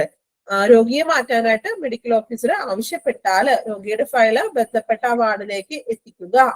Then last one, confirming that the file of patient received by MO of medical officer of the corresponding ward. രോഗിയുടെ file ബന്ധപ്പെട്ട വാർഡില് എംഒയ്ക്ക് ലഭിച്ചതായിട്ട് അത് നമ്മൾ സ്ഥിരീകരിക്കണം, confirming ചെയ്യുക. ഇത്രയും കാര്യങ്ങളാണ് ഒരു emergency ഡിപ്പാർട്ട്മെന്റിലെ admission പ്രൊസീജിയേഴ്സിൽ നടക്കുന്ന ഒരു കാര്യങ്ങൾ കേട്ടോ. ഇത്രയും കാര്യങ്ങളാണ്, എളുപ്പമാണ്. ഇപ്പൊ വായിച്ചപ്പോ തന്നെ ഒരു ഐഡിയ ഒക്കെ കിട്ടിയില്ലേ? ഇപ്പൊ തന്നെ എല്ലാവർക്കും പഠിച്ചു പോകാൻ എളുപ്പമുള്ളത് കാര്യങ്ങളാണ് അല്ലെ? ഓക്കെ. ദെൻ ആർക്കെങ്കിലും ഒരാൾക്കൊന്ന് പറയാൻ പറ്റുമോ ഈ 8 പോയിന്റുകൾ കറക്റ്റ് പ്രോപ്പർ ആയിട്ട് ഓർഡർ ഇല്ലെങ്കിലും കുഴപ്പമില്ല, അല്ലെങ്കിൽ കാണാതെ സ്വയം ഓക്കെ ഒന്ന് ട്രൈ ചെയ്യൂ. സുരഭി. എമർജൻസി കേസിൽ പേഷ്യന്റിനെ ഹോസ്പിറ്റലിൽ എത്തിക്കുമ്പോൾ വാർഡ് ബോയ്സിനെ അറിയിച്ചിരിക്കണം. ആംബുലൻസിൽ നിന്ന് സ്ട്രക്ചറിലേക്കൊക്കെ മാറ്റുവാനായിട്ട് ബന്ധപ്പെട്ട വാർഡ് ബോയ്സിനെയൊക്കെ അറിയിച്ചിരിക്കണം. സെക്കൻഡ് വൺ എന്ന് പറയുമ്പോൾ give a call to medical officer. നമ്മൾ മെഡിക്കൽ ഓഫീസറെ വിളിക്കണം. മെഡിക്കൽ ഓഫീസർ വന്ന് എക്സാമിൻ ചെയ്തിട്ട് വേണം പേഷ്യന്റിനെ ഏത് ഡിപ്പാർട്ട്മെന്റിലായിട്ടാണ് ഷിഫ്റ്റ് ചെയ്യേണ്ടതെന്ന് തീരുമാനിക്കുക. ഐസിയു പേഷ്യൻസ് എപ്പോഴാണോ ഐസിയുയിൽ എപ്പോഴാണോ അവർ സ്റ്റേബിൾ ആകുന്നത് അപ്പോൾ മാത്രമേ നമുക്ക് വാർഡിലോട്ടോ റൂമിലോട്ടോ ഒക്കെ ഷിഫ്റ്റ് ചെയ്യാൻ കഴിയുള്ളൂ. അടുത്തത് IPD രജിസ്റ്ററിൽ പേഷ്യന്റിന്റെ ഡീറ്റെയിൽസ് രജിസ്റ്റർ ചെയ്യുകയും അതേസമയം തന്നെ സിസ്റ്റത്തിലോട്ട് അത് സിസ്റ്റത്തിലോട്ടും രജിസ്റ്റർ ചെയ്യേണ്ടതാണ്. അടുത്തത് 6th പോയിന്റ്, പേഷ്യന്റിന്റെ പേഷ്യന്റിന്റെ കൺസൾട്ട് ഫോമിലേക്ക് റിലേറ്റീവ്സ് വിശദമായി വായിച്ചതിന് ശേഷം സൈൻ ചെയ്തിരിക്കണം. ദെൻ മെഡിക്കൽ ഓഫീസർ രോഗിയെ മാറ്റുവാൻ ആവശ്യപ്പെട്ടാൽ രോഗിയുടെ ഫയല് അയക്കണം. ബന്ധപ്പെട്ട വാർഡിൽ അയക്കണം. ഓക്കെ. അത് കഴിഞ്ഞ് ഈ ഫയല് മെഡിക്കൽ ഓഫീസർക്ക് ലഭിച്ചതായി കൺഫേം ചെയ്യണം. ഓക്കെ, വെരി ഗുഡ് സുരഭി, നല്ല രീതിയിൽ പറഞ്ഞോ കണ്ടോ. ഇപ്പൊ നമ്മളിങ്ങനെ ഒരു ഓർഡർ ആയിട്ട് പറഞ്ഞപ്പോ നിങ്ങൾ ഇപ്പൊ തന്നെ പഠിച്ചില്ലേ? സുരഭി നോക്കിയാണോ വായിച്ചത്? സ്വന്തമായിട്ട് പറഞ്ഞതല്ലേ? അല്ല, സ്വന്തമായിട്ട് നോക്കിയിട്ട്. ഓക്കെ. അങ്ങനെ പറഞ്ഞത് മാക്സിമം നിങ്ങൾ സ്വയം ഒന്ന് പറയാൻ ശ്രമിക്കുക കേട്ടോ. അപ്പൊ നമുക്ക് നിങ്ങൾ തെറ്റണമെങ്കിൽ തെറ്റിക്കോട്ടെ, പക്ഷെ നിങ്ങൾക്ക് മൈൻഡിൽ നിൽക്കുന്നില്ലേ? അങ്ങനെ നമ്മൾ റിപ്പീറ്റ് ചെയ്ത് ഓരോ കാര്യങ്ങൾ ഇങ്ങനെ പറയുമ്പോ അത് നിങ്ങളുടെ മൈൻഡിൽ അത് നിൽക്കും. അത് എനിക്ക് ഉറപ്പാ. കാരണം നമുക്കത് ഇങ്ങനെ കണക്ട് ചെയ്ത് നിങ്ങൾക്ക് പറയാനായിട്ട് ഇപ്പൊ പറ്റിയില്ലേ? ട്രൈ ചെയ്തപ്പോൾ അല്ലെ സുരഭി? ഇപ്പൊ കിട്ടിയില്ലേ നമുക്ക് കുറച്ച്? ഒന്നിന്റെ കണ്ടിന്യൂഷൻ ആയിട്ട് നമുക്ക് അങ്ങനെ കിട്ടും. നമ്മൾ അങ്ങനെ തന്നെ പഠിച്ചു പോകാം. ഇപ്പൊ നിങ്ങൾ ഇപ്പൊ ഈ ഒരു അഡ്മിഷൻ എമർജൻസിയിൽ നിങ്ങൾ ഇനി ഒരിക്കലും മറക്കില്ല. ഇങ്ങനെ ഒരു കണ്ടിന്യൂസ് ആയിട്ട് അങ്ങനെ ഒരു കണക്ട് ചെയ്ത് നമ്മൾ പഠിച്ചു പോയാൽ നിങ്ങൾ മറക്കില്ല, നിങ്ങൾക്ക് എളുപ്പമായിരിക്കും. ഓക്കെ, ഇനി വേറെ ആർക്കാണ് അങ്ങനെ ഒന്നും പറയാൻ പറ്റുക? നിങ്ങൾ ട്രൈ ചെയ്ത് ഓക്കെ. വൈഷ്ണവി പറഞ്ഞോളൂ കേട്ടോ. ബാക്കി എല്ലാവരും മ്യൂട്ട് ചെയ്യണേ. വൈഷ്ണവി പറഞ്ഞോളൂ. പേഷ്യൻസ് എമർജൻസി ഹോസ്പിറ്റലിൽ എമർജൻസി ഡിപ്പാർട്ട്മെന്റിൽ വന്നു കഴിഞ്ഞു കഴിഞ്ഞാൽ വാർഡ് ബോയ്സിനെ കോൾ ചെയ്യാം. ആംബുലൻസിൽ സ്ട്രെച്ചറിലേക്ക് ഷിഫ്റ്റ് ചെയ്യണമെങ്കിലും വാർഡ് ബോയ്സിനെ വിളിക്കാം. മെഡിക്കൽ ഓഫീസറിനെ കോണ്ടാക്ട് ചെയ്യാം. പേഷ്യൻസ് മെഡിക്കൽ ഓഫീസർ ആക്സസ് ചെയ്തിട്ട് പേഷ്യൻസിനെ ഏത് വാർഡിലേക്കാണ് ഷിഫ്റ്റ് ചെയ്യേണ്ടതെന്ന് ഉള്ള ഇത് പറയും. ജനറലി ICUലേക്കാണ് ഷിഫ്റ്റ് ചെയ്യുന്നത്. ഇൻ കേസ് അവർ സ്റ്റേബിൾ ആയി കഴിഞ്ഞതിന് ശേഷം മാത്രമാണ് റെലവെന്റ് ആയിട്ടുള്ള വാർഡിലേക്ക് അവർ ഷിഫ്റ്റ് ചെയ്യുള്ളൂ. നെക്സ്റ്റ് പോയിന്റ് വരുന്ന പേഷ്യൻസിന്റെ ഡീറ്റെയിൽസ് IPDയിൽ രജിസ്റ്റർ ചെയ്യുന്നതിന്റെ കൂടെ തന്നെ സോഫ്റ്റ്വെയറിലേക്ക് കൂടെ രജിസ്റ്റർ ചെയ്യാം. പിന്നെ പേഷ്യൻസിന്റെ കയ്യിൽ നിന്ന് കൺസേൺ വാങ്ങി അവരുടെ പേഷ്യൻസിന്റെ റിലേറ്റീവ്സിനോട് അതിന്റെ ഡീറ്റെയിൽസ് കാര്യങ്ങളൊക്കെ പറഞ്ഞു കൊടുക്കുക. പിന്നെ മെഡിക്കൽ ഓഫീസർ ഏത് റെലവെന്റ് ആയിട്ടുള്ള ഏത് ഡിപ്പാർട്ട്മെന്റിലേക്കാണ് ഏത് വാർഡിലേക്കാണ് ഷിഫ്റ്റ് ചെയ്യാൻ പറയുന്നത് അവിടേക്ക് അവരുടെ ഫയൽസ് എത്തിച്ചു കൊടുക്കാം. ദെൻ മെഡിക്കൽ ഓഫീസർ അവരുടെ ഫയൽസ് മുഴുവൻ റിസീവ് ചെയ്തു എന്ന് കൺഫേം ചെയ്യാം. ഓക്കെ, നല്ല രീതിയിൽ പറഞ്ഞു കേട്ടോ. Very good. ഓക്കെ, നെക്സ്റ്റ് ഒരാൾക്കും കൂടി ചാൻസ് തരാം കേട്ടോ പറയാനായിട്ട്. ഒരാൾക്കും കൂടി പറഞ്ഞു. ബിനോയ് പറഞ്ഞോളൂ. മാഡം, ഇപ്പൊ നമ്മള് ഒരു പേഷ്യന്റ്, അതായത് എമർജൻസി ആയിട്ടുള്ള ഒരു പേഷ്യന്റ് നമ്മൾ ആംബുലൻസിൽ കൊണ്ടുവരികയാണെങ്കിൽ നമ്മൾ ഒരു വാർഡ് ബോയ്സിന്റെ സഹായം തേടുക. എന്നിട്ട് ഈ വാർഡ് ബോയ്സ് ഈ പേഷ്യന്റിനെ സ്ട്രെച്ചറിലാക്കി എമർജൻസി ഡിപ്പാർട്ട്മെന്റിൽ കൊണ്ടെത്തിക്കുക. പിന്നെ നമ്മൾ ഒരു മെഡിക്കൽ ഓഫീസറിനെ കോൾ ചെയ്യുക.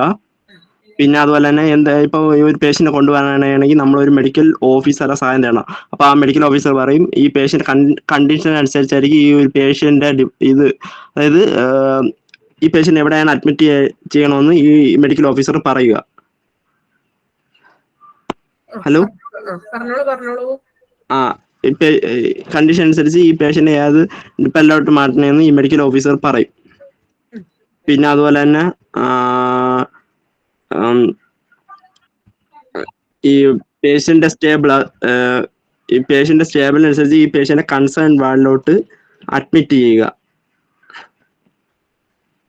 Concern ward. പിന്നെ അതുപോലെ തന്നെ ഈ പേഷ്യന്റ് ഡീറ്റെയിൽസും പേഷ്യന്റ് ആരും അതർ റിലേറ്റീവ്സ് അതെല്ലാം നമ്മൾ റെക്കോർഡ്, അതായത് ഒരു റെക്കോർഡ് ബുക്കിൽ എഴുതി വെക്കുക, അല്ലെങ്കിൽ സിസ്റ്റത്തിലോട്ട് അപ്ലോഡ് ചെയ്യുക. പിന്നെ അടുത്തത്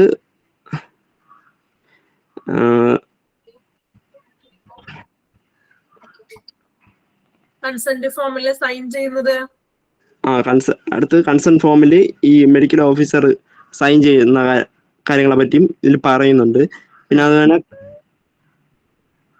പിന്നെന്താ നമ്മള് മെഡിക്കൽ ഓഫീസറിന്റെ കാര്യം പറഞ്ഞത്? മെഡിക്കൽ ഓഫീസർ അറിയിക്കേണ്ട കാര്യം പറഞ്ഞില്ലേ? അതായത് ഈ medical officer to ask the patient to be shifted. ഈ പേഷ്യന്റ് എങ്ങോട്ടാണോ ഷിഫ്റ്റ് ചെയ്യണമെന്ന് ഈ മെഡിക്കൽ ഓഫീസർ പറയും. മാറ്റാനായിട്ട് മെഡിക്കൽ ഓഫീസർ ആവശ്യപ്പെടുമ്പോ ആ ഫയൽ എന്ത് ചെയ്യണം? വാർഡിലേക്ക് അയക്കണം. ലാസ്റ്റ് എന്ത് ചെയ്യും? അപ്പോ ഫയൽ അയച്ചതിനു ശേഷം patient is received by the of the corresponding ward. അതായത് എന്നൊക്കെ ഈ സംഭവങ്ങളൊക്കെ ലഭിച്ചതായിട്ട് സ്ഥിരീകരിക്കണ്ടേ? കൺഫേം ചെയ്യണമല്ലോ. അതെ, ഓക്കെ, അപ്പൊ കൺഫേം ചെയ്യുക. ഓക്കെ കൺഫേം ചെയ്യുക. ഓക്കെ, നല്ല രീതിയിൽ പറഞ്ഞു. അപ്പൊ ഇപ്പൊ എല്ലാവർക്കും കൊണ്ട് പറയിപ്പിക്കാനായിട്ട് നമുക്ക് ടൈം ഇല്ലല്ലോ. അതാണ് ഒരു 3 പേര് നിങ്ങളോട് തന്നെ ഇഷ്ടമുള്ളവരോട് പറയാൻ പറഞ്ഞു. എല്ലാവർക്കും ക്ലിയർ അല്ലേ? ഈ കുഴപ്പമൊന്നുമില്ലല്ലോ? പഠിച്ചില്ല? ഇപ്പൊ തന്നെ പഠിച്ചില്ല എല്ലാവരും? നമുക്ക് ചില കാര്യങ്ങള് നമുക്ക് ക്ലാസ്സിൽ തന്നെ അങ്ങോട്ട് ബൈഹാർട്ട് ചെയ്ത് പഠിച്ചു പോവാട്ടോ. അപ്പൊ നിങ്ങൾക്ക് ഇനി വീട്ടിൽ പോയിട്ട് അതിന് വേണ്ടി കൂടുതൽ സമയം എടുക്കേണ്ട ആവശ്യം വരില്ല കേട്ടോ. ചില പോയിന്റ്സ് ഒക്കെ നമുക്ക് അങ്ങനെ തന്നെ പഠിച്ചു പോവാം.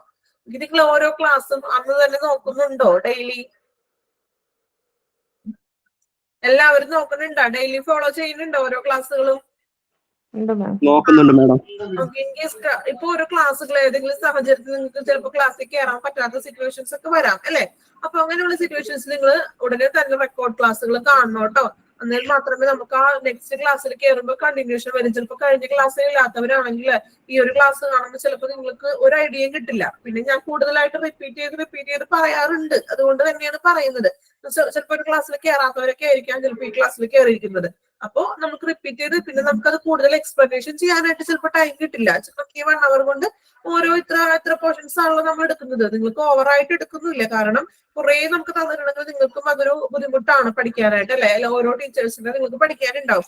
അതുകൊണ്ടാണ് നിങ്ങൾക്ക് ഓരോ ചെറിയ സെക്ഷൻ ആയിട്ട് പറയുന്നതും ആ എടുക്കുന്നത് അപ്പൊ തന്നെ മാക്സിമം പഠിപ്പിക്കാനായിട്ട് ശ്രമിക്കണതും കേട്ടോ. അപ്പൊ അതുകൊണ്ട് നമുക്കറിയാം സിറ്റുവേഷൻ ഓരോരുത്തരുടെ നമുക്ക് പഠിക്കാൻ ചിലപ്പോൾ ബുദ്ധിമുട്ടുകളും കാര്യങ്ങളും ഫാമിലി കുട്ടികൾ അങ്ങനെ എല്ലാവരും ഉള്ളവരൊക്കെ ഉണ്ടാവും.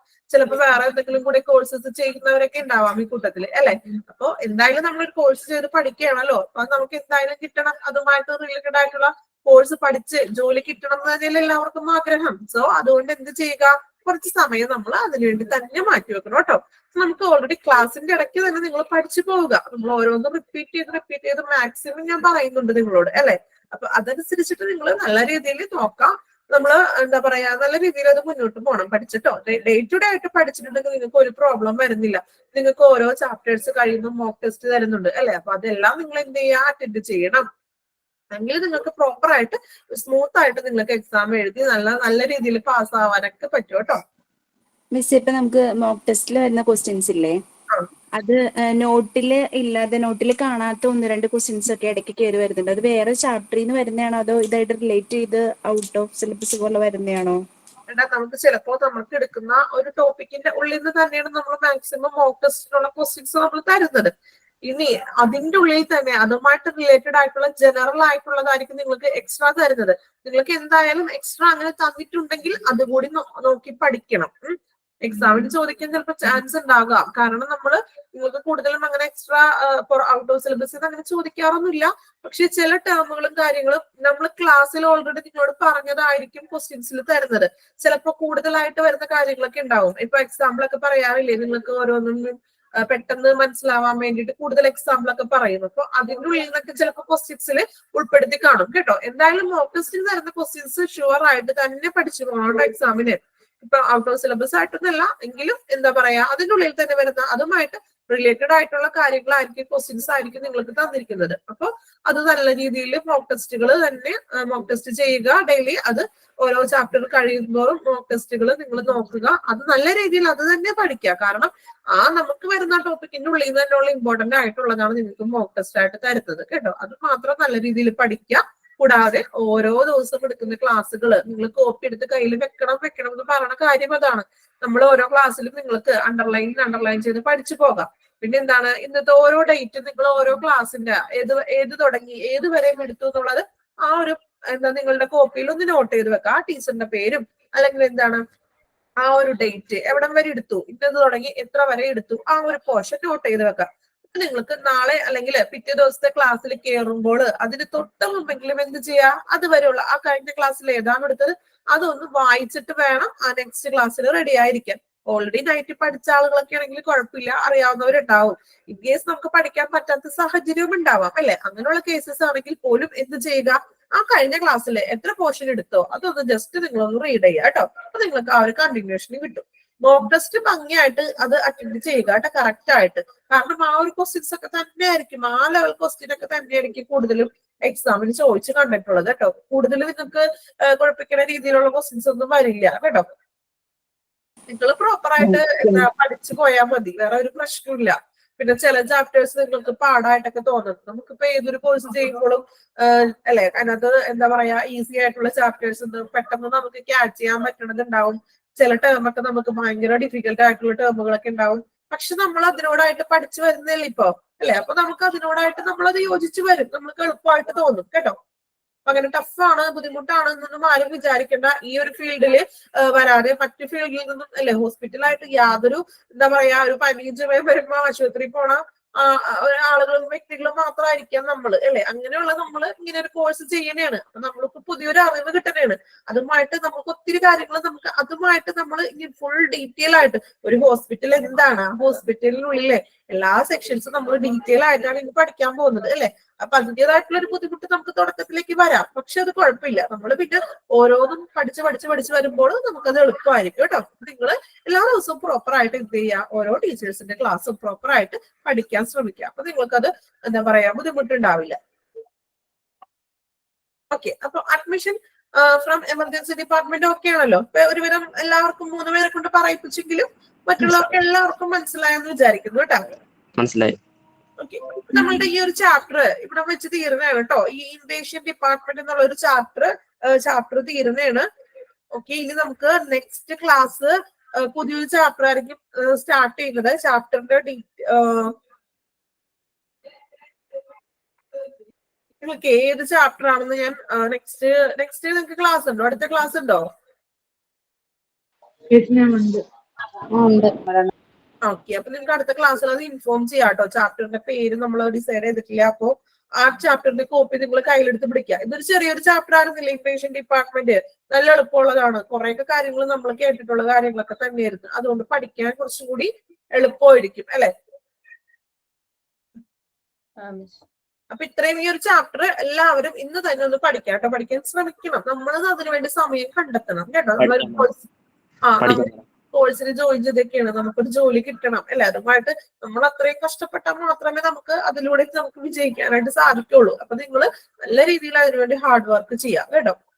അപ്പൊ നമ്മള് ക്ലാസ് വൈൻഡപ്പ് ചെയ്യാൻ ടൈമായി. അപ്പൊ ഇന്നത്തെ ഈ ഒരു ചാപ്റ്റർ എല്ലാവർക്കും മനസ്സിലായെന്ന് വിചാരിക്കുന്നു. എന്തെങ്കിലും ഡൗട്ട്സും കാര്യങ്ങളൊക്കെ ഉണ്ടെങ്കിൽ ചോദിക്കുക.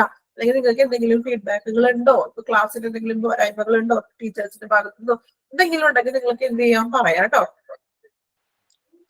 ഇതിലുള്ള ഓരോ ചാപ്റ്ററിലെ കവർ ചെയ്തിരിക്കുന്നത് എന്താണ് സുരഭി? ക്ലിയർ ആയില്ല മാം. ഇപ്പൊ ഇതുവരെ നമ്മൾ 3 ചാപ്റ്ററിലെ മാം കവർ ചെയ്തിരിക്കുന്നത്. ഓക്കെ. ഇതിലുള്ള മെഡിക്കൽ ടേം ഒക്കെ ഡീറ്റെയിൽ ആയിട്ട് പഠിക്കണം മാഡം. മെഡിക്കൽ ടേമുകൾ നിങ്ങൾ അങ്ങനെ ഡീറ്റെയിൽ ആയിട്ട് പഠിക്കണ്ട. ഇതുപോലുള്ള ഷോർട്ട് ഫോംസ് കാര്യങ്ങളൊക്കെ ഇല്ലേ, അതൊക്കെ ഒന്ന് ക്ലിയർ ആയിട്ട് പഠിക്കാം. അതിലപ്പുറം നിങ്ങൾ കൂടുതലായിട്ടൊന്നും പഠിക്കണ്ട. നമ്മൾക്ക് തന്നിരിക്കുന്ന ഒരു PDF ആ ഒരു ഡീറ്റെയിൽസ് ആയിട്ട് തന്നിരിക്കുന്ന അത് മാത്രം നിങ്ങൾ പഠിക്കുക. എക്സ്ട്രാ നിങ്ങൾ അധികം ഒന്നും പഠിക്കേണ്ടതായിട്ട് വരുന്നില്ല. കാരണം ഞാൻ പറഞ്ഞില്ലേ ഒബ്ജക്റ്റീവ് ടൈപ്പ് ആണ്. അതുകൊണ്ട് നിങ്ങൾ കൂടുതലായിട്ട് നമുക്ക് തന്നിരിക്കുന്ന നോട്ട് ഏതാണോ അത് പ്രോപ്പർ ആയിട്ട് തന്നെ നിങ്ങൾ പഠിക്കുക. പിന്നെ മോക്ക് ടെസ്റ്റിന്റെ ആ ക്വസ്റ്റ്യൻസ് ഒക്കെ നല്ല രീതിയിൽ ഒന്ന് നോക്കാം. ഓക്കെ.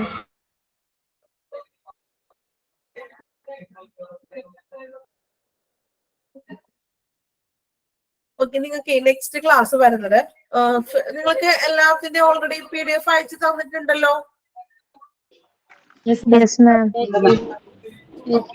നിങ്ങൾക്ക് ഇനി നെക്സ്റ്റ് വരുന്നത് നിങ്ങളുടെ കയ്യിൽ ഇപ്പൊ കോപ്പി ഉണ്ടോ? ഓൾറെഡി എല്ലാത്തിന്റെ ഉണ്ടോ? നെക്സ്റ്റ് വരുന്ന class monitoring and satisfying of patients എന്ന് പറഞ്ഞൊരു 5th പാഠമാണ് കേട്ടോ. 5th ചാപ്റ്റർ, അതായത് 50.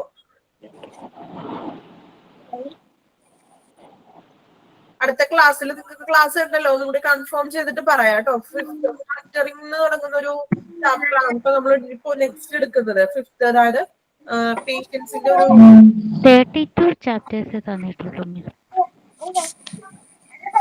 നിങ്ങൾക്ക് ഓൾറെഡി എല്ലാ PDF തന്നിട്ടില്ലേ? 32 വരെ തന്നിട്ടുള്ളൂ.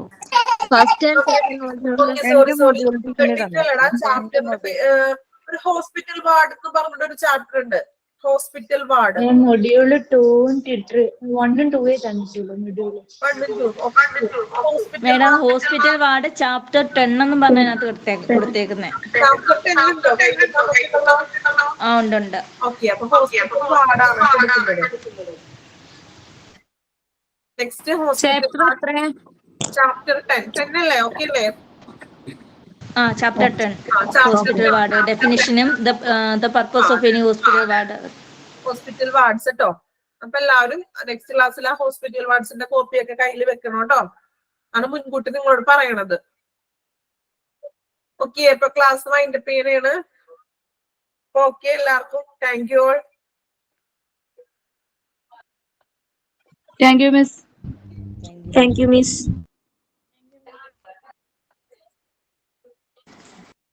മിസ് Thank you, അന്നൊരു madam. മോക്ക് ടെസ്റ്റിന്റെ ക്വസ്റ്റ്യൻസ് മാറി വന്നത് ഇതിലെയാണോ? ഏതാണ്?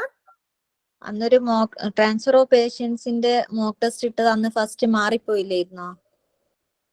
അത് ഇൻപേഷ്യന്റിന്റെ ക്വസ്റ്റ്യൻസ് ആയിരുന്നോ?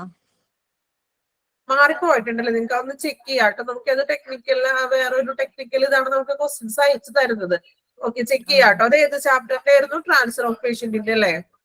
അത് പിന്നെ ശരിയായത് ഇട്ട് തന്നില്ല. പക്ഷെ അതില് മാറി വന്നത് ഇൻപേഷ്യന്റിന്റെതാണോ? പേഷ്യന്റിന്റെ ആയിരിക്കാം. അത് നമുക്ക് 2 ക്ലാസ്സുകൾ സെപ്പറേറ്റ് വേറെ ബാച്ചസ് വരുന്നുണ്ടല്ലോ. അപ്പൊ അങ്ങനെ ക്വസ്റ്റ്യൻസ് ചിലപ്പോ അവർക്ക് ഇഷ്യൂ വന്നതായിരിക്കും കേട്ടോ. Okay okay, thank you ma'am.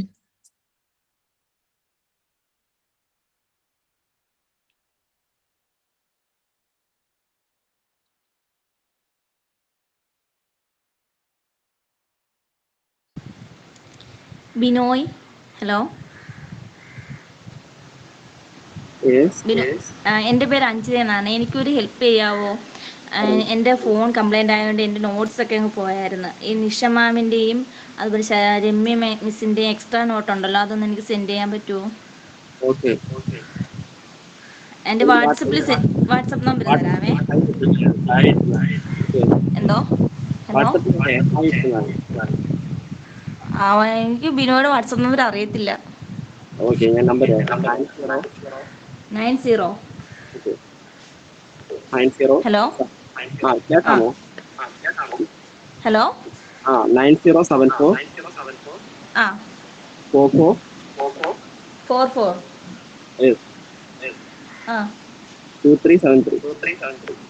2373. Okay, 9074 44 24 ആണോ 44 ആണോ? 9074 44 2373. Okay okay okay.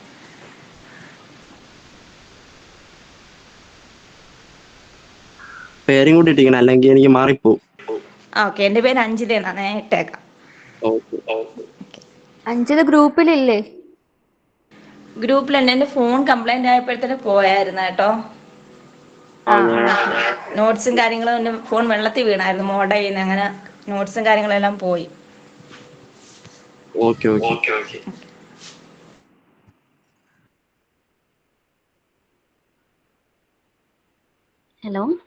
Hello Binoy.